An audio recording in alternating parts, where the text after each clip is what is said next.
You are now watching the 8.5 lesson video on solving systems using elimination. Okay, so we are going to learn about two different algebraic processes to solve linear systems. So two lines intersecting, or maybe they're parallel, or maybe they're the same line. We might talk about those cases.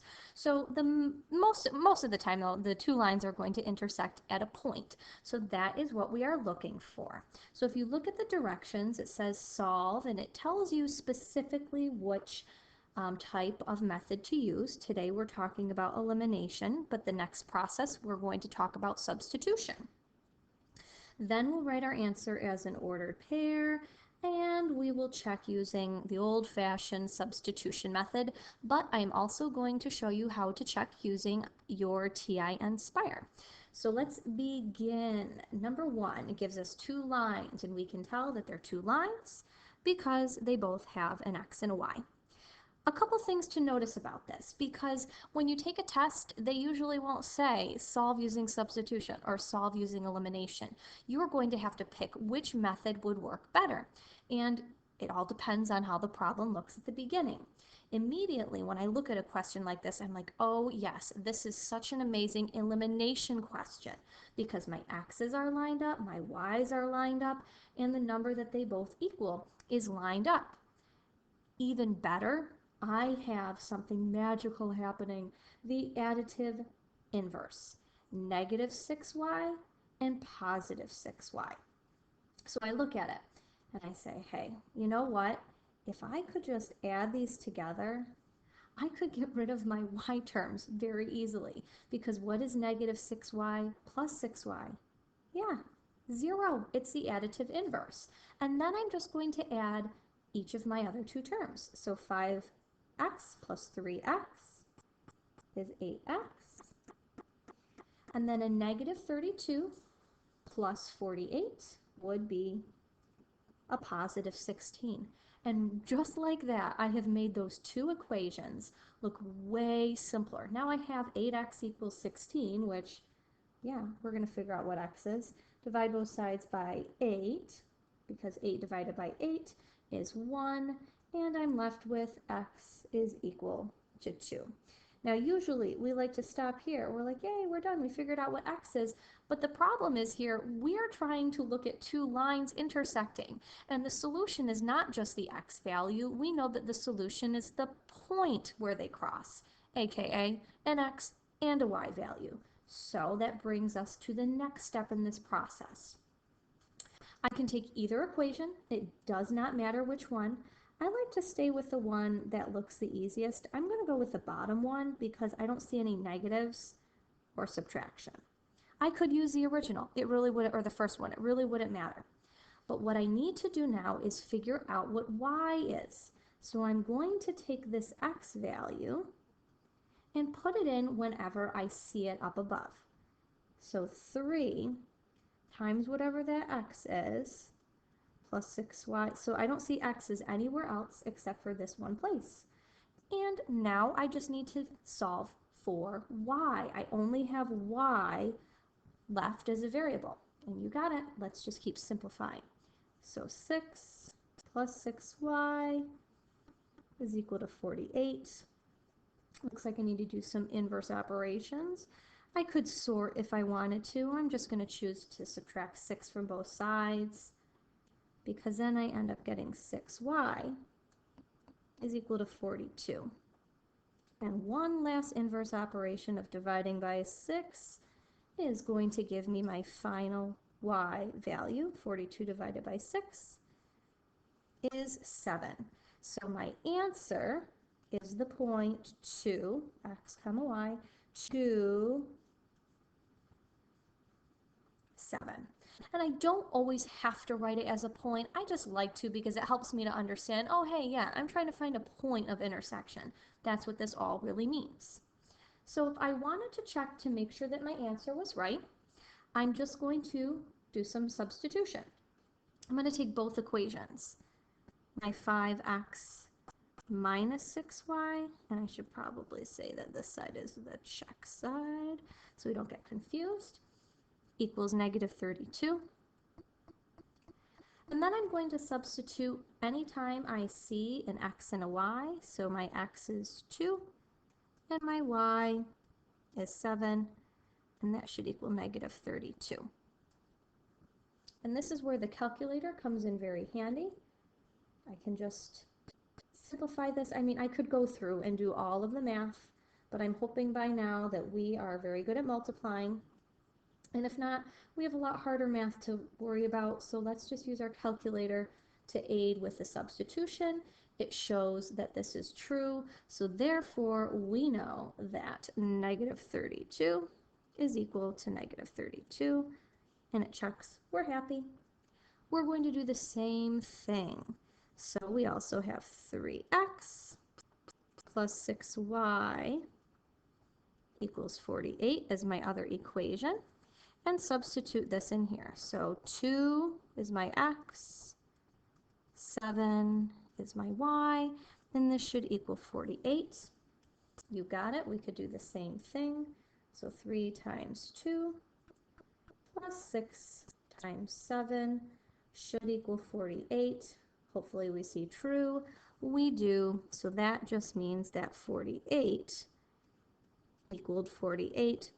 This is true, making the equation or the solution to the system of equations here the 0.27. Now, I did promise you that I was going to show you another method to help you to solve, which we're going to do. Okay, so what we're going to do next is we're going to show, I mean, we could graph it. I know this is what you are all thinking because we're so used to graphing. We could graph it and find the point of intersection and make sure that's 2, 7. Absolutely. I think that there's a little bit of a faster way to check. This is the check. Disclaimer, disclaimer, disclaimer. You can't just do this on a test and get the right answer magically and then you get all full credit for it. This is just not how it works. You have to show your work algebraically. So this is a really great way to check. So if you go to Menu, into Algebra, and we want to solve a system of linear equations. We have 2 equations. We're using the variables x and y. So all you have to do is hit OK. And then up in the top, you type it in exactly how you see it. So 5x minus 6y equals negative 32. And then the bottom equation is 3x plus 6y equals 48. Push enter, and it tells you the 0.27 is right. Yay, so cool. Okay, number 2, here we go. I look at my 2 equations. They're lined up perfectly for elimination. They're actually almost perfect, except for the fact that if I tried to add 5 plus 5, I would get 10. So I'm just going to change this a little bit. Now, some people like to subtract while others will always add. I personally like to always add the equations. I think that when you try to subtract, that's when more mistakes happen, and I'm just not really into that. So what I would rather do is take this entire equation, any one, it doesn't matter which one, and just multiply everything by negative 1. No, I didn't do anything to my top equation, so 2x plus 5y stays the same. Oh my goodness, can you hear that? How did a dog get in my classroom? Just kidding, I'm home doing this and my dog is barking. I don't know why. Probably there's another dog outside. Okay, let's get back to the math. So I'm going to multiply my negative 6x, 5y, and 9 by negative 1. So negative 1 times a negative 6x is a positive 6x. And negative 1 times 5 is negative 5. Dum, da, dum. That's my inverse now that I'm really digging. And my last 9 times negative 1 is negative 9. So this has now set me up to, you got it, add my equations just like I did in the first problem. So 5y plus a negative 5y, additive inverse, there's my 0, those terms cancel, and so do the y's.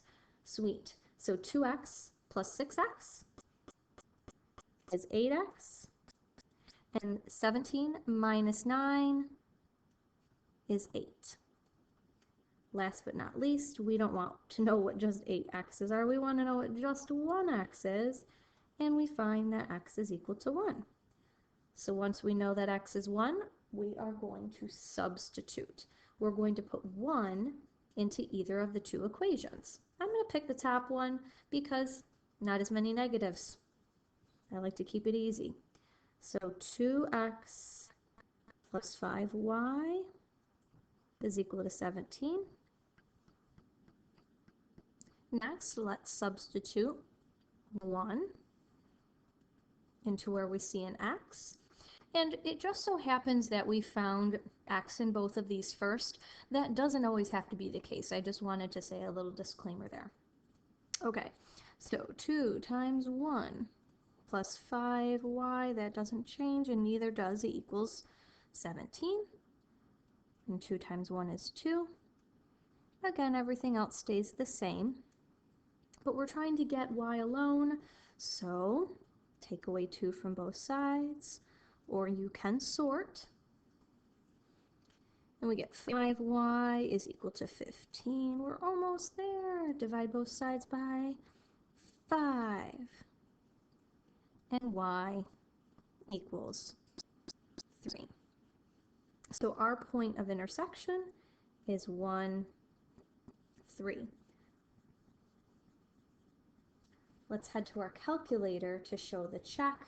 I know that it says to check using substitution, but for time purposes, let's go ahead and just make sure that 2x plus 5y equals 17. That should be equal 17.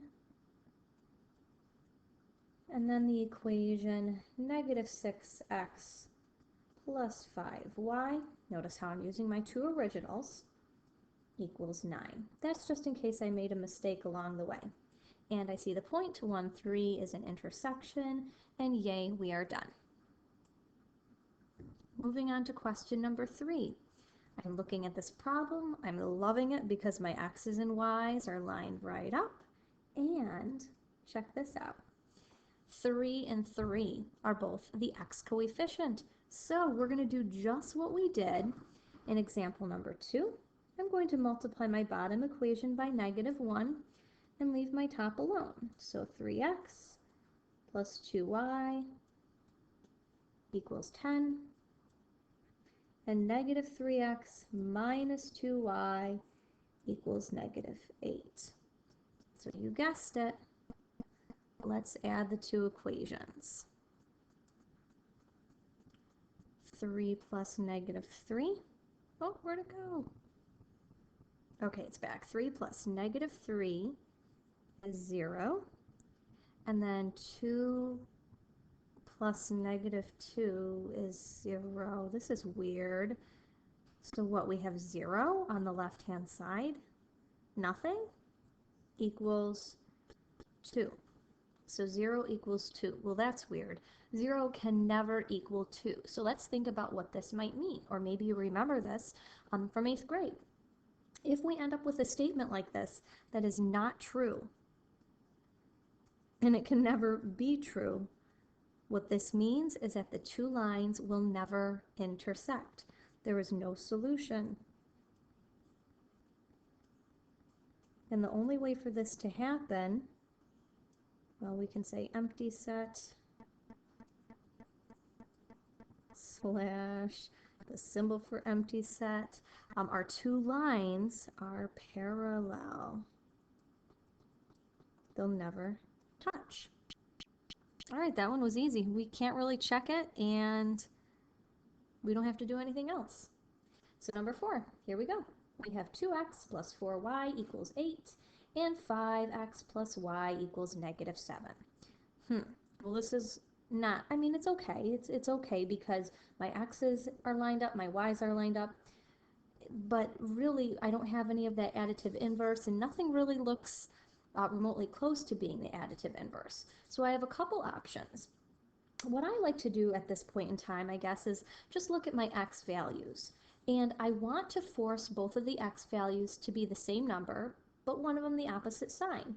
And the way that I can do that the easiest is just by multiplying the 2 by the opposites. So I'm going to multiply my top equation by 5 and my bottom equation by 2, because that is definitely going to tell me that both of those two numbers in front of my x, my coefficients in front of x, are going to be 10, because 5 times 2 is 10, 2 times 5 is 10. The only other thing that I want to make sure that I do is make the bottom equation coefficient negative. Okay, so I have a lot of multiplying to do. I have to multiply 5 times every single one of those terms. So 5, oops, I'm starting off bad. Okay, 5 times 2x is 10x. 5 times 4y is 20y. And 5 times 8 is not 80, is 40.